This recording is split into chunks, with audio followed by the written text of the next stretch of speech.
ನಮಸ್ತೆ ಎಜಿ ನ್ಯೂಸ್ಗೆ ಸ್ವಾಗತ. ಈ ವರ್ಷ ಆದಾಯ ಕಡಿಮೆ ಆದ್ರೂ ಕೂಡ ಪರವಾಗಿಲ್ಲ, ಭಕ್ತರ ಸಂತೋಷವೇ ನಮ್ಮ ಸಾರ್ಥಕತೆ ಅಂತ ಜಿಲ್ಲಾ ಉಸ್ತುವಾರಿ ಸಚಿವ ಕೃಷ್ಣ ಬೈರೇಗೌಡರು ಸ್ಪಷ್ಟಪಡಿಸಿದ್ದಾರೆ. ದುಡ್ಡು ಬಂದ್ರೆ ಗೌರವದಿಂದ ಸ್ವೀಕರಿಸ್ತೀವಿ, ಆದ್ರೆ ಆದಾಯ ಶೂನ್ಯವಾದ್ರೂ ಕೂಡ ಪರವಾಗಿಲ್ಲ, ಲಾಡು ಖರ್ಚು ನಮ್ಮ ಮೇಲೆ ಬಂದ್ರೂ ಕೂಡ ಪರವಾಗಿಲ್ಲ. ಅನುಕೂಲಸ್ಥರು ಧರ್ಮ ದರ್ಶನ ಸಾಲಲ್ಲಿ ನಿಂತು ದರ್ಶನ ಪಡಿತಾ ಇದ್ದಾರೆ. ಇದು ಧರ್ಮದ ಶ್ರೇಷ್ಠತೆ. ಬದಲಾವಣೆ ತಂದಾಗ ಆತಂಕ ಇರುತ್ತೆ, ಆದ್ರೆ ಭಕ್ತರ ಸಂತೋಷ ನಮ್ಮ ಸಾರ್ಥಕತೆ ಅಂತ ಸಚಿವರು ತಿಳಿಸಿದ್ದಾರೆ. ಈಗ 15 ನಿಮಿಷಕ್ಕೆ ಅಂತ ಇವರು ದರ್ಶನ ಅಂತ ಕೊಡ್ತಾವ್ರೆ, ಅದು ಇದೀಗ ಬಂದ ಇದು ಅಂತ ಕೊಡ್ತಾವ್ರೆ. ಜನ ಯಾಕೆ ದುಡ್ಡು ಕೊಡಕ್ ಹೋಗ್ತಾರೆ?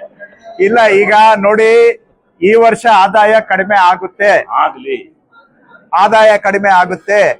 ಆದ್ರೆ ಭಕ್ತಾದಿಗಳು ಕೊಡುವ ಟಿಕೆಟ್ ದುಡ್ಡು ಮೇಲೆ ದೇವಸ್ಥಾನ ನಡೆಸುವಂತ ಅವಶ್ಯಕತೆ ದೇವಸ್ಥಾನಕ್ಕೂ ಇಲ್ಲ, ಸರ್ಕಾರಕ್ಕೂ ಇಲ್ಲ. ನಮಗೆ ಸಾರ್ವಜನಿಕರ ಸುಗಮ ಸುಲಲಿತ ದರ್ಶನ ಮುಖ್ಯ, ಆದಾಯ ಅಲ್ಲ. ಬರೋ ಆದಾಯ ಗೌರವದಿಂದ ಸ್ವೀಕಾರ ಮಾಡ್ತೇವೆ, ಆದ್ರೆ ಈ ಆದಾಯದ ಮೇಲೆ ನಾವು ಯಾರು ಕೂಡ ದೇವಸ್ಥಾನನೂ ನಡೆಸಬೇಕಾಗಿಲ್ಲ, ನಮ್ ಜೀವನನೂ ನಡೆಸಬೇಕಾಗಿಲ್ಲ, ಸರ್ಕಾರಕ್ಕೂ ಬೇಕಾಗಿಲ್ಲ.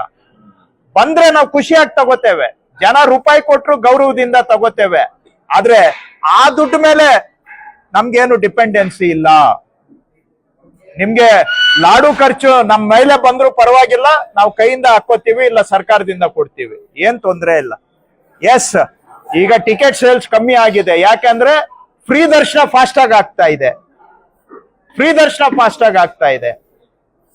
VIP ಪಾಸ್ಗಳು ಕಟ್ಟಾದ್ರೂ ಕೂಡ ನಾವು ಅನ್ಕೊಂಡ್ವಿ 1000 ರೂಪಾಯಿ ಸೇಲ್ಸ್ ಜಾಸ್ತಿ ಆಗುತ್ತೆ, 300 ರೂಪಾಯಿ ಸೇಲ್ಸ್ ಜಾಸ್ತಿ ಆಗುತ್ತೆ ಅಂತ. ಆದ್ರೆ ಅನುಕೂಲಸ್ಥರು ಕೂಡ ಭಕ್ತಿ ಭಾವನೆಯಿಂದ ಧರ್ಮ ದರ್ಶನದಲ್ಲಿ ಬರ್ತಾ ಇದ್ದಾರೆ, ಅನುಕೂಲಸ್ಥರು ಕೂಡ. ಸೊ ಜನಕ್ಕೆ ಒಳ್ಳೇದಾದ್ರೆ ಆದಾಯ 100ಕ್ಕೆ 100 ನಿಂತೋದ್ರೂ ಪರವಾಗಿಲ್ಲ, ಜನಕ್ಕೆ ಒಳ್ಳೇದಾಗ್ಲಿ ಸಾಕು. ಈ ಹಾಸನಕ್ಕೆ, ಜಿಲ್ಲೆಗೆ, ಹಾಸನ ನಗರಕ್ಕೆ ಒಳ್ಳೆ ಹೆಸರು ಬರ್ಲಿ ಸಾಕು. ಹಾಸನಕ್ಕೆ ಹೋಗಿ ಚೆನ್ನಾಗಿ ದೇವಿ ದರ್ಶನ ಆಯ್ತಪ್ಪ ಅಂತ ಖುಷಿಯಾಗಿ ಹೋದ್ರೆ ಬಹುಶಃ ಅದಕ್ಕಿಂತ ಈ ಜಿಲ್ಲೆಗೆ ಇನ್ನೇನ್ ಶ್ರೇಯಸ್ಸು, ಅದಕ್ಕಿಂತ ನಾವ್ ಇನ್ನೇನ್ ಬಯಸ್ಲಿಕ್ಕೆ ಸಾಧ್ಯ. ನೆನ್ನೆವರೆಗೂ ನಿಮ್ಗೂ ಆತಂಕ ಇತ್ತು, ಆಗತ್ತಾ ಸರ್ ಇದು, ನೀವೇನ ಹೇಳ್ಬಿಡ್ತೀರಾ, ಯಾರನ್ನು ಕೇಳಿಲ್ಲ ಮಾಡಿಲ್ಲ, ನೀವೇ ತೀರ್ಮಾನ ಮಾಡ್ಬಿಟ್ಟಿದ್ದೀರಾ, ನೀವ್ ಹೇಳ್ದಂಗ್ ನಡೀತದ ಇಲ್ಲಿ, ನಿಮ್ಗೇನ್ ಗೊತ್ತು ಹಾಸನದ ಸವಾಸ ಅಂತ ನೀವು ಕೂಡ ಪ್ರಶ್ನೆ ಮಾಡಿದ್ರಿ. ಆದ್ರೆ ಈಗ ನೀವು ನಮ್ಗೆ ಸಪೋರ್ಟ್ ಆಗಿ ನಿಂತಿದ್ದೀರಾ, ಸಂತೋಷ. ಏನೋ ಒಂದು ಬದಲಾವಣೆ ತಂದಾಗ ಆತಂಕ ಇರುತ್ತೆ, ನಿಮ್ ಆತಂಕ ನನ್ಗೆ ಅರ್ಥ ಆಗುತ್ತೆ. ಆದ್ರೆ ನಾವು ಮಾಡ್ತಾ ಇರೋದು ಇದ್ರಲ್ಲಿ ಯಾರಿಗೂ ಕೂಡ ನಮ್ಮ ಸ್ವಂತಕ್ಕೆ ಏನಾದ್ರೂ ಬದಲಾವಣೆ ಮಾಡ್ತಾ ಇದ್ದೀವ? ಯೋಚನೆ ಯಾರಿಗೋಸ್ಕರ ಮಾಡ್ತಾ ಇದ್ದೀವಿ? ಜನರಿಗೋಸ್ಕರ. ಸರ್ಕಾರ ಇರೋದು ಜನಕ್ಕಾಗಿನ ಅಥವಾ ಅಧಿಕಾರಸ್ಥರಿಗಾಗಿನ? ಜನ ನೆಮ್ಮದಿಯಾಗಿ ಬಂದು ಹೋಗ್ತಾ ಇದ್ದಾರೆ, ನೀವು ಕಂಡಿದ್ದೀರಾ. ಈಗ 3 ದಿನದಿಂದ ಎಲ್ಲಾ ಕಾರ್ಯಕ್ರಮ ನಡೆದಿದೆ, ನಿಮ್ಗೆ ಈಗೋ ಕನ್ವಿನ್ಸ್ ಆಗಿದೆ ಅಂತ ನಾನು ಅನ್ಕೊಳ್ತೇನೆ. ಸಾಧ್ಯ ಇದು ಹೌದು ಅಂತ, ಯಾಕಂದ್ರೆ ನಿನ್ನೆ ಬೆಳಿಗ್ಗೆವರೆಗೂ ನಿಮ್ಗೂ ಅನುಮಾನ ಇತ್ತು ಇದೆಲ್ಲ ಸಾಧ್ಯನಾ ಅಂತ.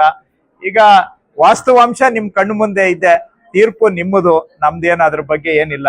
ಹಾಗಂತೇಳಿ ಈಗ ಇಲ್ಲಿವರೆಗೂ ಅಂತೂ ಫ್ಲಾಲೆಸ್ ಅಂತಾರಲ್ಲ, ಅಂದ್ರೆ ಏನೂ ಒಂದು ಸಣ್ಣ ತೊಡಕು ಇಲ್ಲದೆ ನಡೆದಿದೆ. ಹಾಗಂತೇಳಿ ನಾಳೆ ಏನು ಆಗಲ್ಲ ಅಂತಲ್ಲ, ಆಗ್ಬಹುದು. ಆದ್ರೆ ನಾವು ಕೂಡ ಮೈಯೆಲ್ಲ, ನಾನು ಅಧಿಕಾರಿಗಳಿಗೆ ಅದೇ ಹೇಳಿದ್ದೀನಿ, ಮೈಯೆಲ್ಲ ಕಿವಿಯಾಗಿ ಕಣ್ಣಾಗಿ ಕೆಲಸ ಮಾಡ್ಬೇಕು ಅಂತ ಹೇಳಿದೆ. ಮೈಯೆಲ್ಲ ಕಿವಿಯಾಗಿ ಕಣ್ಣಾಗಿ ಪಂಚೇಂದ್ರಿಯಗಳು ಕೂಡ ಕೆಲಸ ಮಾಡ್ಬೇಕು. ಯಾಕೆಂದ್ರೆ ಏನಾದ್ರೂ ಸಮಸ್ಯೆ ಆದ್ಮೇಲೆ ಹೋಗಿ ಪರಿಹಾರ ಮಾಡೋದಲ್ಲ, ಸಮಸ್ಯೆ ಆಗ್ತಾ ಇರೋದನ್ನ ಹುಡುಕಿ ಆಗದಂಗೆ ಮಾಡಿದ್ರೆ ಅದರಲ್ಲಿ ಜವಾಬ್ದಾರಿ ಸ್ಥಾನದಲ್ಲಿ ಇರೋರ್ದು ಕರ್ತವ್ಯ ಮಾಡ್ದಂಗ ಆಗತ್ತೆ. ಇವಾಗ 2-3 ದಿನ ಚೆನ್ನಾಗಿ ನಡೆದಿದೆ, ನಾಳೆ ಏನು ಆಗಲ್ಲ ಅಂತಲ್ಲ, ಆದ್ರೆ ನಾವು ಎಚ್ಚರಿಕೆಯಿಂದ ಇದ್ದೇವೆ, ನಾವು ಮೈಮರಿಲಿಕ್ಕೆ ಸಾಧ್ಯ ಇಲ್ಲ. ನಿಮ್ ಸಹಕಾರನು ಇರ್ಲಿ, ಏನಾದ್ರೂ ಇದ್ರೆ ನಮ್ ಗಮನಕ್ಕೆ ತಗೊಂಡ್ ಬನ್ನಿ. ಒಟ್ಟಾರೆ ಜನಕ್ಕೆ ಒಳ್ಳೇದಾದ್ರೆ ನಿಮ್ಗೂ ಖುಷಿ, ನಮ್ಗೂ ಖುಷಿ, ಅಷ್ಟೇ ನೀವು ಬಯಸೋದು, ನಾವು ಬಯಸೋದು. ಆಗ್ತಾ ಇದೆ ಅಂತ ನಾನು ಅನ್ಕೊಂಡೆ. Thank you. Parvez Ahmed, Hassan, AG news. ಕನ್ನಡಿಗರ ಮೆಚ್ಚಿನ ನಿಮ್ಮ ಎಜೆ 24/7 ನ್ಯೂಸ್ ಕನ್ನಡ ವಾಹಿನಿ ಇದೀಗ ಟಿವಿಯಲ್ಲಿ ಲಭ್ಯ. ವೇಳೆ ನೋಟಿಸ್ ಕೊಟ್ಟಿದ್ರೆ ವಾಪಸ್ ತಗೋತೀವಿ. ಇವತ್ತು ವಕ್ಫ್ ಪ್ರಾಪರ್ಟಿ ಅಂತೇಳಿ ಬರ್ತದೆ ಅಂತ ಹೇಳಿದ್ರೆ ರೈತರು ಬೀದಿಗೆ ಬಂದ್ರೆ ಏನ್ ಮಾಡ್ಬೇಕಾಗತ್ತೆ? ಯಾರು ವೋಟ್ ಹಾಕಲಿಲ್ಲ ಅಂದ್ರೆ ಗ್ಯಾರಂಟಿನೆಲ್ಲ ಸ್ಟಾಪ್ ಮಾಡ್ಬಿಡ್ತೀವಿ. ಹೆಸರೇ ಕರ್ನಾಟಕ ಮತ್ತು ದೇಶ ವಿದೇಶ 360 ಡಿಗ್ರಿ ಸುದ್ದಿ ಹಾಗೂ ಉತ್ತರ ಕರ್ನಾಟಕ ಬೆಳಗಾವಿ, ಬಾಗಲಕೋಟೆ, ಧಾರವಾಡ, ಹಾವೇರಿ, ಗದಗ, ಬಿಜಾಪುರ ಜಿಲ್ಲೆಯ ಕ್ಷಣ ಕ್ಷಣದ ವಿವರವನ್ನ ಪಡೆಯುವುದಕ್ಕೆ AJ 24/7 ನ್ಯೂಸ್ ಕನ್ನಡ ವಾಹಿನಿಯನ್ನ ಲೈಕ್ ಮಾಡಿ, ವಿಡಿಯೋಗಳನ್ನ ಶೇರ್ ಮಾಡಿ, ಕಮೆಂಟ್ ಮಾಡುವ ಮೂಲಕ ನಮ್ಮ ವಾಹಿನಿಗೆ ಸಹಕಾರ ನೀಡಿ ಮತ್ತು ಚಾನೆಲ್ ಅನ್ನ ಸಬ್ಸ್ಕ್ರೈಬ್ ಮಾಡಿ. ಧನ್ಯವಾದಗಳು.